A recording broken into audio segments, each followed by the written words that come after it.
The Mansion of Shadows. Emily, a young historian with an insatiable curiosity for the unknown, stood at the gates of the infamous mansion known across the town as the Mansion of Shadows. Its towering spires and dark, stone walls had been a subject of local whispers for generations. Rumors of ghostly apparitions and a sinister past clung to it like a permanent shadow.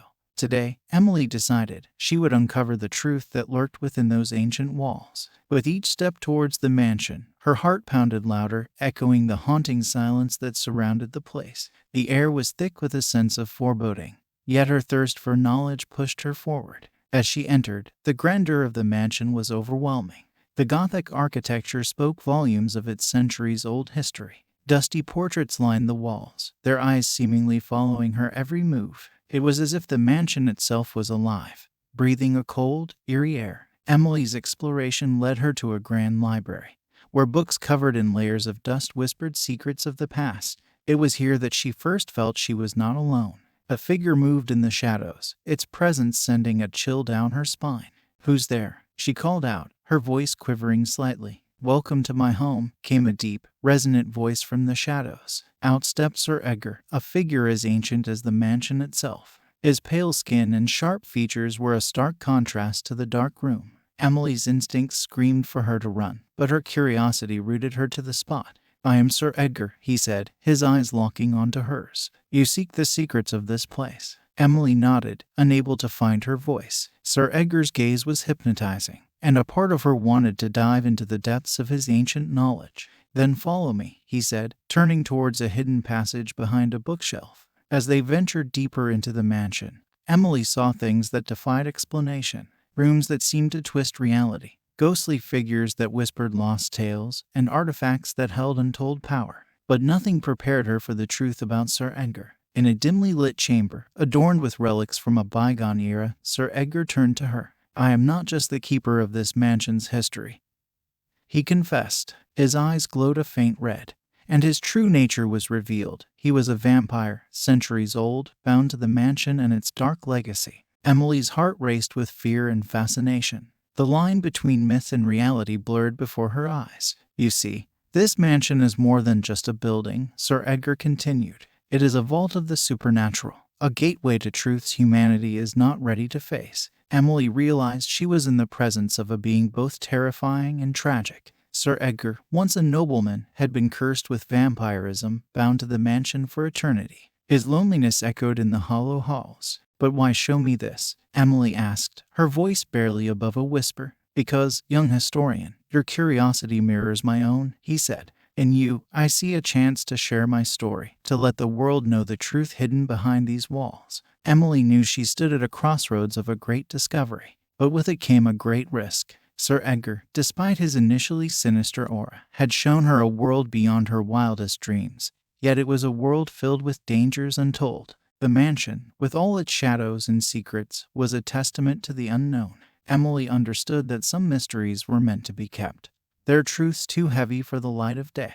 With a heavy heart, she decided to keep the secret of Sir Edgar and the Mansion of Shadows. As she left the mansion, the sun was rising, casting a soft light on the once foreboding structure. It looked less like the menacing Mansion of Shadows and more like a relic of a bygone era, misunderstood and shrouded in myth. Emily's adventure had taught her the value of the unknown.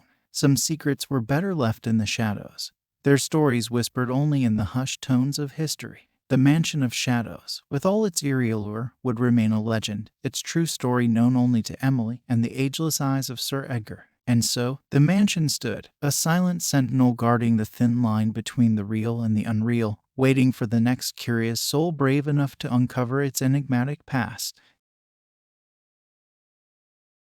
Whispers in the dark. In the heart of an ancient mansion, where shadows danced with secrets, stood a vast library, its air thick with mystery. Thomas, the young librarian, had always been fascinated by the old tales bound within the leather covers of the books he so carefully tended. The mansion, with its eerie charm, had been his home and sanctuary. One night, as the moon cast a silver glow through the tall, arched windows, Thomas heard something unusual, a whisper, soft and elusive, floating through the rows of ancient books. He paused, his heart racing with a mix of fear and curiosity. The mansion was known for its mysteries, but never before had he heard voices in the stillness of the library. "Who's there?" Thomas called into the darkness, his voice barely above a whisper. No response, only the echo of his own words. Drawn by an inexplicable urge, he followed the whispers, weaving through the labyrinth of bookshelves. The air grew colder, and the shadows seemed to move with him. Then, in a secluded corner of the library, he saw her, Isabella, a woman as enigmatic as the whispering shadows themselves. Her eyes, dark and deep, held stories untold, and her presence was both alluring and unsettling. "Who are you?" Thomas asked, his voice steady despite the pounding of his heart. "I am a keeper of secrets, a guardian of the forgotten tales," Isabella replied, her voice like a melody in the dim light.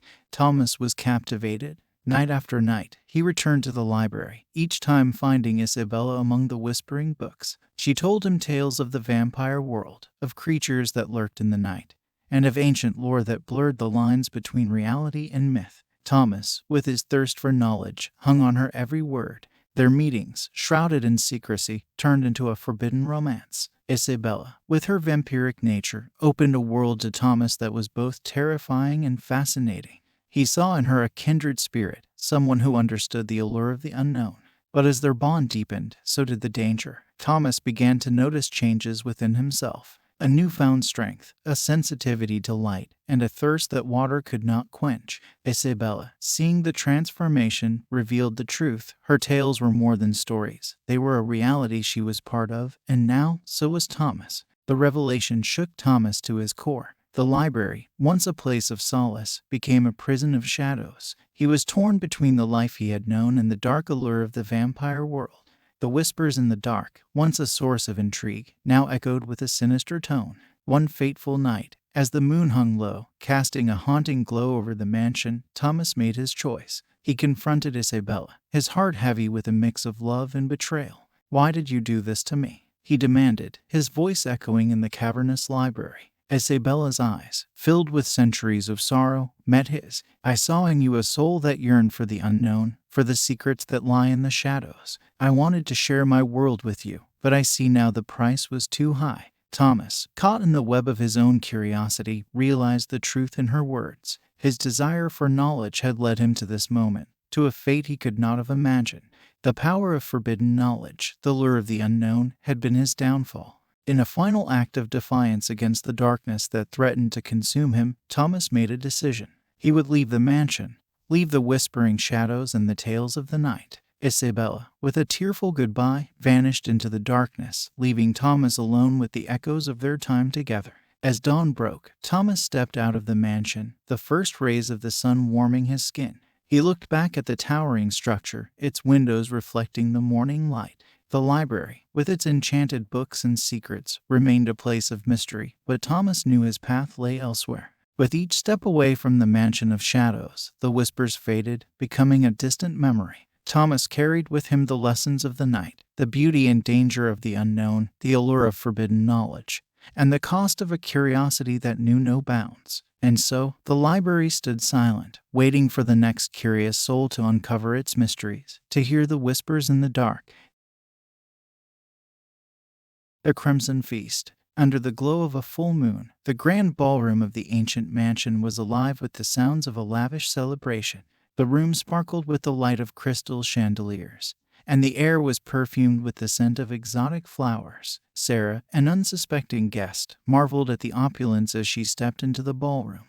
Dressed in her finest gown, she felt like she was walking into a dream. Lord Alexander, the host, was a noble of great renown and even greater mystery. His invitations were coveted, and tonight Sarah was among the chosen few. The guests were a whirl of colors and laughter, dancing to an orchestra that played a haunting melody. As the evening progressed, the feast began. The tables groaned under the weight of sumptuous dishes, and the wine flowed like rivers of rubies in the candlelight. Sarah found herself seated at the center of the table, with Lord Alexander at the head, his eyes occasionally meeting hers with a smile that sent chills down her spine. The dance that followed the feast was a spectacle of beauty. Sarah was swept into the rhythm by a succession of partners, each more graceful than the last. But as the night deepened, she felt a growing sense of unease. Whispers passed between the guests, their eyes glinting with a hunger that was not for the food on their plates. It was then that Sarah noticed something peculiar: the lack of reflection of the guests in the grand mirrors that adorned the walls. Her heart began to pound with a dreadful realization. She excused herself from the dance floor, her mind racing with panic. Seeking a place to gather her thoughts, Sarah stumbled upon a hidden alcove. There, she overheard a sinister plot. A grand feast, yes, but not of food. The guests were to be the feast. The vampire nobles were to reveal their true nature. Fear gripped her as she fled the alcove, only to run into Lord Alexander. His eyes bore into hers, a flash of crimson betraying his true form. "You were not supposed to hear that, my dear," he said, his voice a terrifying calm. Sarah's survival instincts kicked in, and she pushed past him, running for the grand doors. She heard a signal given, and chaos erupted. The orchestra's music turned into a cacophony of screams. The feast had turned into a night of horror. The ballroom was a maze, and each turn brought Sarah face to face with the horrors of the vampire guests. Their elegant masks had slipped, revealing the monsters beneath. Sarah dodged and weaved, her only thought to escape the mansion's blood-stained walls. She found herself in the garden, the moon casting eerie shadows among the statues and fountains. Lord Alexander appeared before her, blocking her path. "You cannot escape, Sarah. You are part of the Crimson Feast," he declared. But Sarah would not give up so easily. She remembered an old tale of the mansion, a secret passage in the garden that led to the outside world. Using her wit, she distracted Lord Alexander, speaking of how she was honored to be part of such an exclusive event. As he basked in her flattery, she edged towards the statue that hid the passage. With a burst of speed born of desperation, Sarah pushed the statue aside and dove into the passage. Behind her, she heard the enraged cry of Lord Alexander as he gave chase. The passage was dark and narrow, but Sarah's fear fueled her forward. She emerged into the cold night air, the mansion a dark silhouette against the moonlit sky. She ran through the woods, Lord Alexander's furious howls echoing behind her. Branches clawed at her dress and hair, but she did not stop until the mansion was no longer in sight. As the first light of dawn broke through the night, Sarah found herself on the outskirts of the town. Exhausted, she collapsed, her breaths coming in ragged gasps. She had survived the Crimson Feast, escaped the deceptive beauty of the mansion, and outwitted a vampire noble. The mansion, with its grand ballroom and opulent feasts, remained a place of terror masked by elegance. Sarah's tale would be one of many whispered among the townsfolk, a chilling reminder of the night when the full moon revealed the true nature of the mansion's guests. The themes of survival against all odds and the deceptive nature of appearances were etched into the very essence of Sarah's harrowing experience. The Crimson Feast was not just a night of horror, but a testament to the strength of the human spirit in the face of unspeakable evil. Echoes of the past. Father O'Malley stepped through the rusted gates of the old mansion's garden, his heart heavy with purpose. The once beautiful grounds were now overgrown and wild, a reflection of the darkness that had seeped into the very soil of this place. His mission was clear: cleanse the mansion and its grounds from the taint of the undead that lingered here. As he made his way towards the crumbling chapel, the air grew colder and the sense of despair deepened.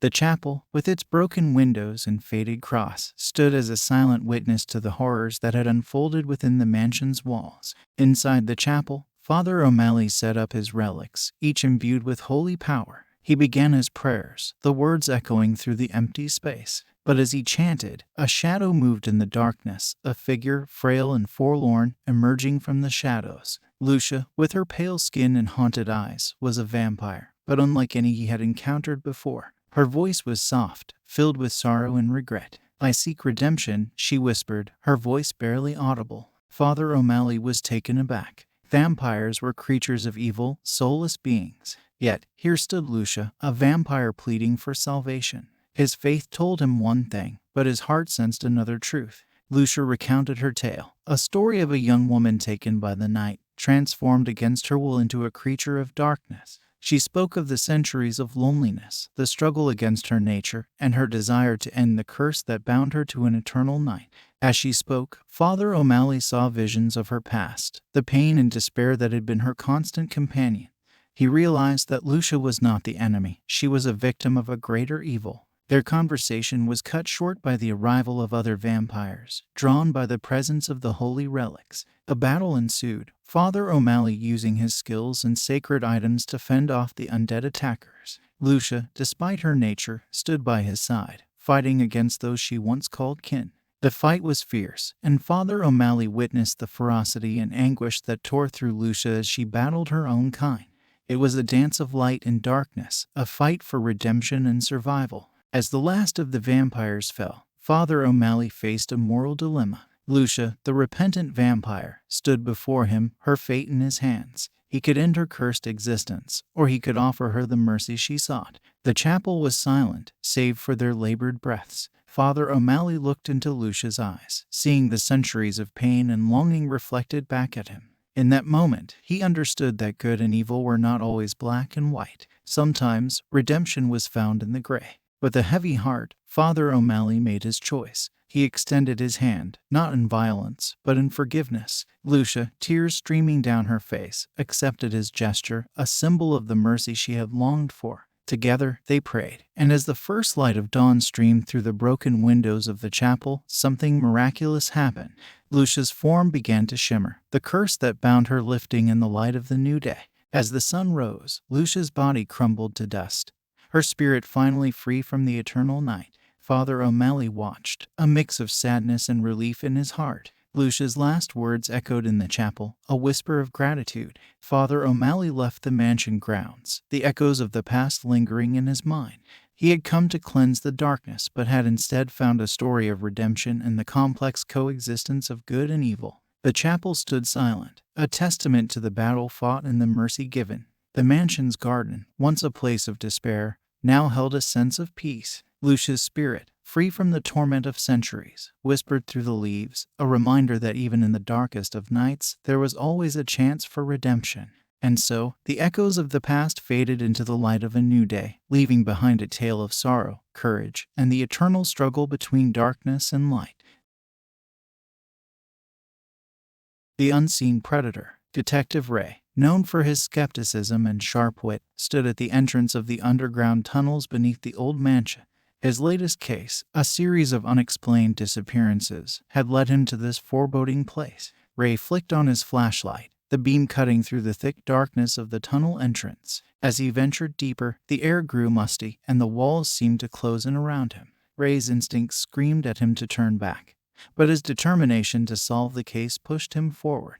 The tunnels were a labyrinth, twisting and turning beneath the mansion like a snake. Ray heard a sound, faint and fleeting, like a whisper in the dark. He paused, shining his flashlight around, but saw nothing. The feeling of being watched crept over him, setting his nerves on edge. Meanwhile, in the shadows, Adrian, the unseen predator, watched Ray with a predatory gaze. Adrian, once a man of noble birth, had been cursed with vampirism and invisibility. His existence was a lonely one, confined to the darkness of these tunnels. Ray, unaware of Adrian's tragic past, continued his search, his eyes and ears straining for any sign of the missing people. He came across rooms, long abandoned, their contents hinting at a life once lived in the mansion above. As Ray delved deeper, the game of cat and mouse intensified. Adrian, using his invisibility, set traps, testing Ray's detective skills. Doors would slam shut behind Ray, and eerie sounds echoed through the tunnels, disorienting him. Ray, realizing he was not alone, pulled out his infrared scanner, hoping to catch a glimpse of his unseen foe. The scanner's screen remained frustratingly empty, but Ray's sense of being hunted grew stronger. The detective found himself in a large chamber, the walls lined with old portraits. In the flickering light of his flashlight, the eyes of the portraits seemed to follow him. It was here that Ray felt the strongest presence of his invisible stalker. Suddenly, the room plunged into complete darkness, the flashlight flickering out. Ray's heart raced as he fumbled for his backup light, the darkness pressing in on him. In that moment of vulnerability, Adrian struck, his presence a cold whisper against Ray's neck. Ray reacted instinctively, swinging his arm and feeling it connect with something solid yet unseen. He switched on his UV light, the room bathing in a ghostly glow. For a brief moment, Adrian's outline flickered into view, his expression one of surprise and pain. The two faced each other, Ray's determination against Adrian's supernatural prowess. Ray, relying on his instincts, moved with calculated steps, keeping his eyes fixed on where he last saw Adrian. Adrian, realizing his invisibility was compromised, attacked with a ferocity born of centuries of loneliness and despair. Ray dodged and weaved, using the UV light to track Adrian's movements. The fight was a dance of light and shadow, a psychological battle of wits. Adrian, with his vampiric strength, was a formidable opponent, but Ray's resolve to bring justice for the disappeared gave him the edge he needed. As the battle reached its climax, Ray managed to pin Adrian down, the UV light revealing the vampire's tormented face. Ray saw the pain and loneliness in Adrian's eyes, and for a moment he hesitated. He understood that Adrian was not just a predator, he was a victim of a cruel fate. In that moment of understanding, Adrian spoke, his voice a mere whisper. "And my misery," he pleaded, his eyes filled with centuries of sorrow. Ray, faced with a moral dilemma, made a decision. He could not let Adrian continue his reign of terror, but he also could not ignore the tragic humanity in the vampire's eyes. Using his police training, Ray incapacitated Adrian, ensuring he could no longer harm others, but chose not to take his life. As Ray emerged from the tunnels with Adrian in custody, the first light of dawn broke over the horizon. The case of the disappearances was solved, but for Ray, the experience had changed him. He had come face to face with the unseen, confronted his deepest fears, and learned to trust his instincts against the most improbable of foes. The mansion's underground tunnels, once a hunting ground for an unseen predator, were now silent, their secrets exposed to the light. Detective Ray walked away from the case with a new understanding of the complex coexistence of good and evil, and the realization that sometimes the most frightening monsters are those we cannot see.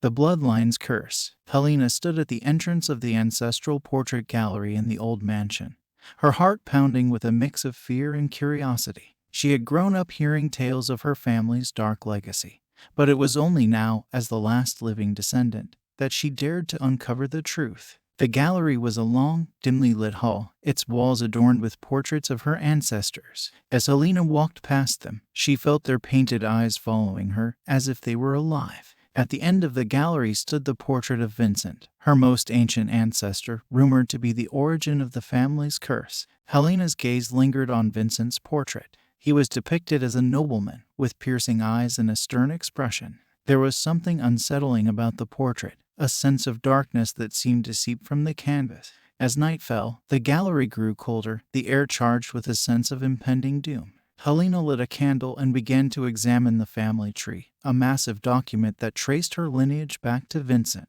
Among the names and dates, she found cryptic notes, hinting at a curse that had plagued her bloodline for centuries. It was then that she heard a whisper, soft and menacing, coming from Vincent's portrait. "Seek the truth, and you shall find it," the voice said, sending shivers down her spine. Helena, driven by a need to break the curse that had brought so much sorrow to her family, started to research the old texts and journals hidden in the mansion. She learned of a ritual, one that could awaken Vincent and break the curse, but it came with great risk. With determination, Helena prepared for the ritual. She gathered the required relics, each a piece of her family's tormented history. As she chanted the ancient words, the air in the gallery twisted and turned, the portraits seeming to come alive.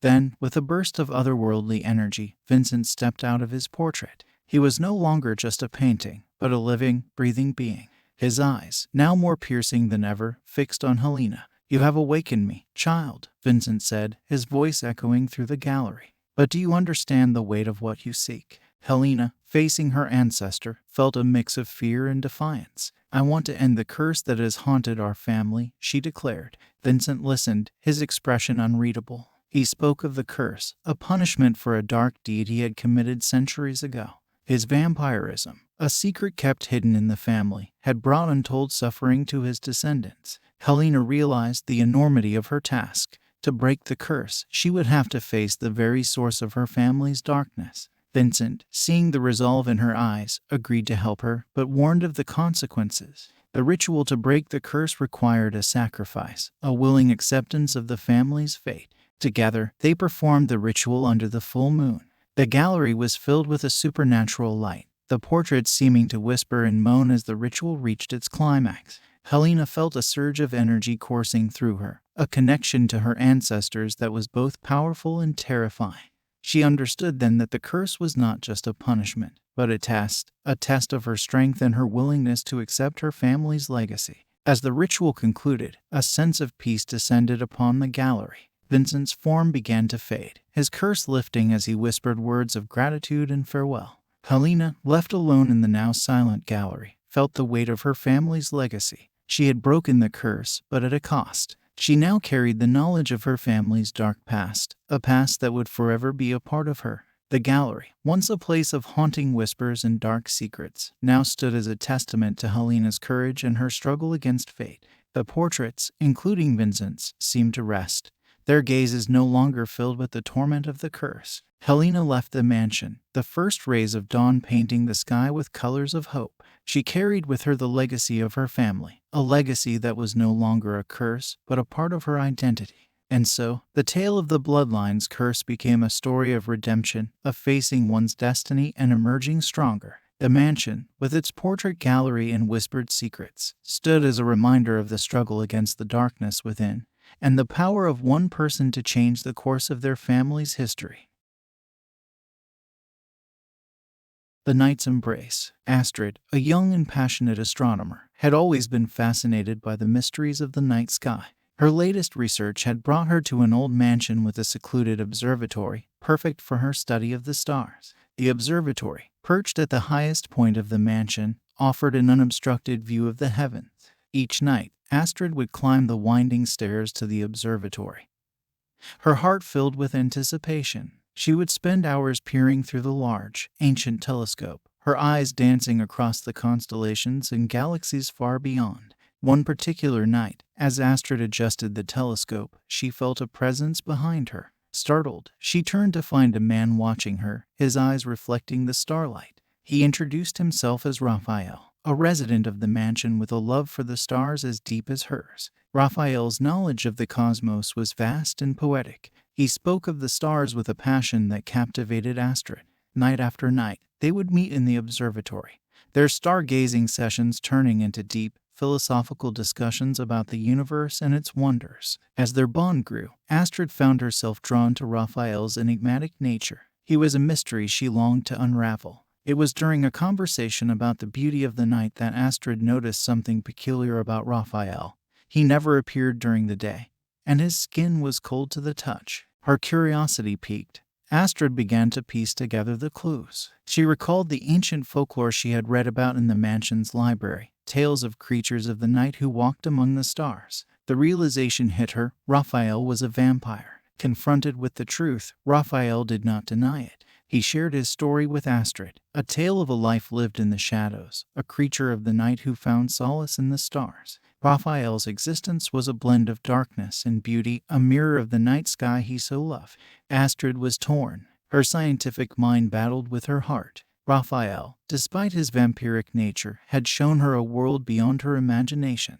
He had opened her eyes to the beauty and darkness, the allure of the unknown. As their relationship deepened, Astrid faced a choice between her love for Raphael and her humanity. Raphael, understanding the gravity of her decision, never pressured her. He wanted her to choose freely, even if it meant losing her. The climax of their story coincided with a rare celestial event, a lunar eclipse that Astrid had been eagerly anticipating. As the moon passed through the Earth's shadow, bathing the observatory in a surreal light, Astrid made her decision. With the cosmos as their witness, Astrid chose to embrace the night, to be with Raphael. It was a choice not of surrender, but of acceptance. Acceptance of the beauty and mystery that existed in the darkness. Acceptance of a love that transcended the ordinary. Together, they watched the eclipse, the observatory filled with a sense of cosmic wonder. Raphael's embrace was a promise of a life spent exploring the mysteries of the night sky, of finding beauty in the darkness.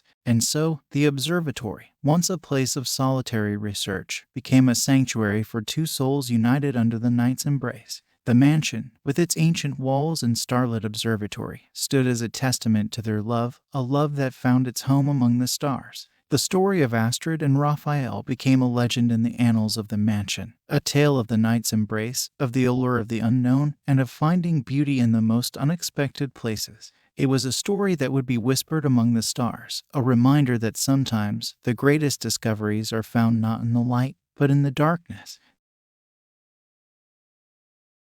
The Shadow's Keeper. Nora, a young explorer with a thirst for adventure, stood at the threshold of the old mansion. Rumors of its haunted corridors and hidden secrets had lured her to this forsaken place. With a flashlight in hand and a heart full of excitement, she stepped inside, the door creaking shut behind her. The mansion was a maze of dimly lit corridors and dusty rooms, each turn revealing a piece of its mysterious past. Nora's footsteps echoed through the halls, the sound mingling with the soft whisper of the unseen. She felt a thrill run through her as she explored, her eyes wide with wonder and apprehension. As night fell, the mansion seemed to come alive. Shadows danced along the walls, and the air grew colder. Nora discovered a series of intricate puzzles and traps, each leading her deeper into the heart of the mansion.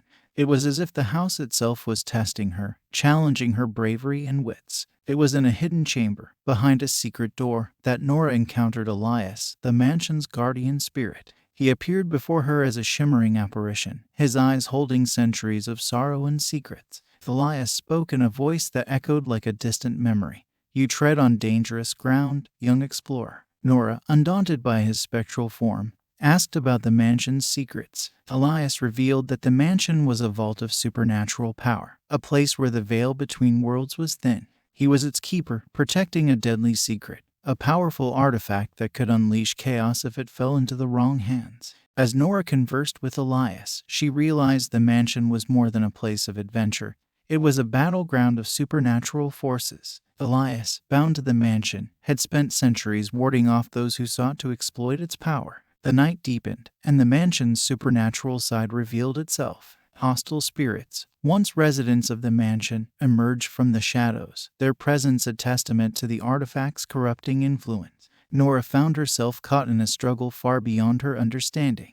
Elias, seeing the determination in Nora's eyes, chose to trust her. He guided her through the mansion, helping her navigate the traps and puzzles that protected the artifact. Together, they confronted the restless spirits, Elias's power shielding Nora from their wrath. The journey through the mansion was a test of Nora's courage and resilience. Each challenge brought her closer to the artifact and to an understanding of the price of her adventure. The thrill she had sought was replaced by a sense of responsibility, a duty to protect the secret that Elias had guarded for so long. Finally, they reached the heart of the mansion, where the artifact lay hidden. It was a crystal of immense power, its surface reflecting the darkness and light of the world. Nora, standing before it, felt the weight of its power, a force that called to her, tempting her to claim it. Elias warned her of the consequences, his voice a solemn reminder of the duty of the Shadow's keeper. Nora, with a deep breath, made her choice. She would not take the artifact, but help Elias protect it. The adventure she had sought had led her to a purpose greater than herself. As dawn broke, the mansion grew quiet, the hostile spirits retreating to the shadows. Nora and Elias stood in the chamber, the artifact safe once more. Elias thanked Nora, his spectral form fading into the morning light. Nora left the mansion as the sun rose, the experience a haunting memory etched into her soul. She had come seeking adventure, but had found a guardian spirit, a hidden power, and a duty that went beyond mere thrill-seeking. The mansion, with its dimly lit corridors and secret rooms, stood silent, its secrets safe with the Shadow's keeper. Nora, walking away from the mansion, knew she would carry the experience with her forever, a reminder of the price of adventure and the guardianship of the supernatural. And so, the tale of the Shadow's Keeper became a story of bravery and the unseen forces that dwell in the dark corners of the world. The mansion, a keeper of secrets and supernatural power, waited for the next explorer to uncover its mysteries, guarded by the spirit of Elias, the eternal protector of the shadows.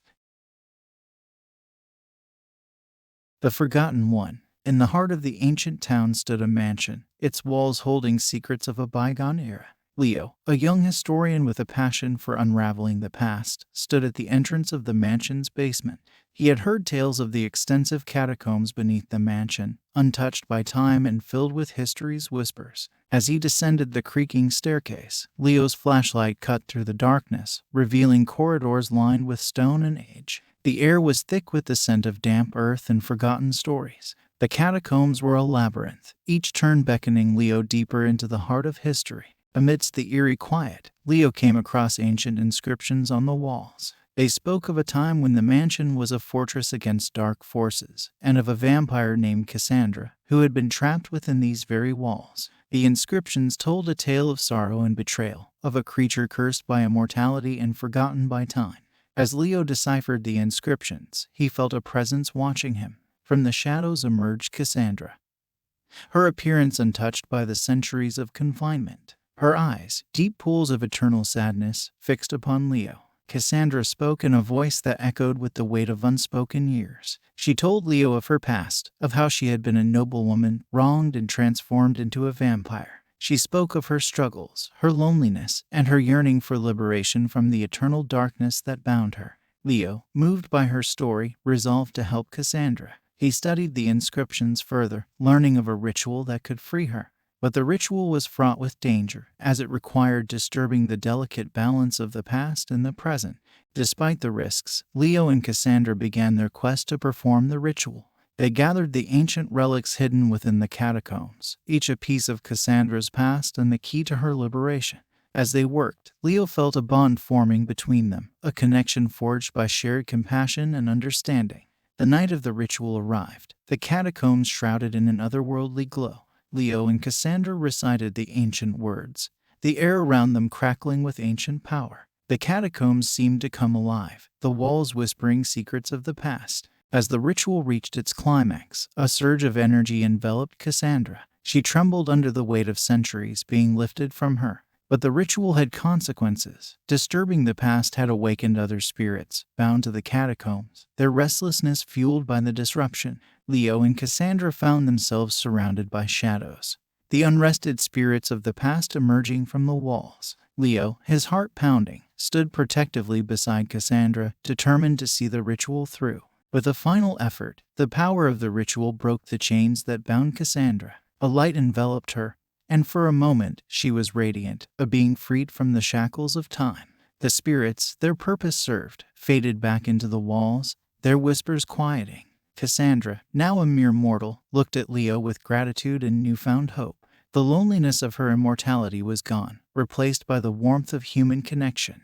Leo, though weary from the ordeal, felt a sense of fulfillment. He had not only unlocked a piece of history, but had also helped a soul find peace. As they emerged from the catacombs, the first light of dawn greeted them. The mansion, once a prison for Cassandra, now stood as a symbol of her newfound freedom. Cassandra, free to walk in the sunlight, turned to Leo. "You have given me the greatest gift, the end of an eternal night," she said, her eyes bright with tears. Leo watched as Cassandra walked away, her figure disappearing into the morning light. He had helped the forgotten one find her place in the world again, and in doing so, had learned the power of compassion and the profound impact of connecting with another's story. The catacombs, now silent and still, remained a testament to the past's mysteries and the stories waiting to be uncovered. And Leo, with a heart full of memories and a mind rich with history, continued his journey, forever changed by the experience in the mansion's ancient depths. The final sunset. Sophie, a determined young journalist, stood on the rooftop of the ancient mansion, her eyes scanning the horizon. She had come to uncover the truth about the mysterious vampire activities rumored to be centered around this grand, old house. Her investigation had led her to this very spot, where she hoped to gather the final pieces of evidence for her expose. As the sun began to dip lower in the sky, casting long shadows across the land, Sophie felt a presence behind her. Turning, she came face to face with Victor, an elder vampire whose name was whispered in fear among those who knew of the vampire world. Victor, with a gaze that seemed to pierce through time, regarded Sophie with a mix of curiosity and wariness. "You seek to expose us, to bring an end to our existence," he stated, his voice calm yet carrying an underlying threat. Sophie, undeterred, confronted Victor with her findings. She spoke of the disappearances, the secret gatherings, and the evidence that pointed to the existence of vampires. She was determined to bring the truth to light, regardless of the consequences. Victor listened, his expression unreadable. He then began to speak, sharing his perspective on vampirism. He talked about the moral complexities of their existence, the struggle between their nature and the desire to coexist with humans.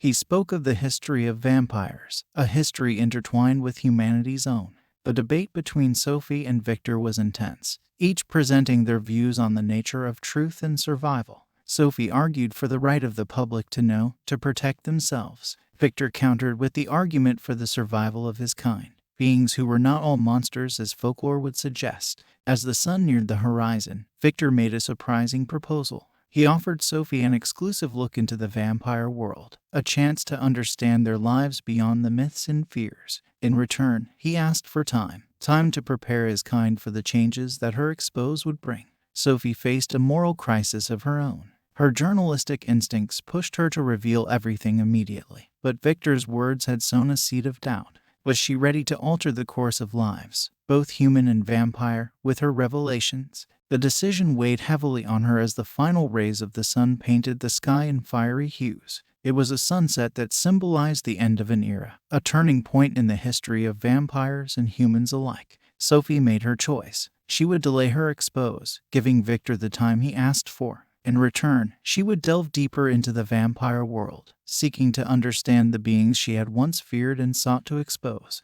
Victor, a look of relief in his eyes, agreed to her terms. As the sun dipped below the horizon, marking the final sunset of the old era, Sophie and Victor stood together on the rooftop, looking out over the lands that stretched before them. The impending vampire hunt, once a looming threat, was now on hold. Sophie's historical expose, poised to shake the foundations of the known world, was now a work in progress, a story that would be told with a new understanding. The mansion, once a symbol of fear and mystery, now stood as a beacon of a possible coexistence, a place where truths could be uncovered and understood. Sophie, with her decision, had changed the course of her life and that of the vampire world. And so, the story of the final sunset became a tale of the clash between truth and survival, of the moral complexities that exist in the shadows of our world. It was a reminder that sometimes the most significant changes begin not with revelations, but with understanding and compassion.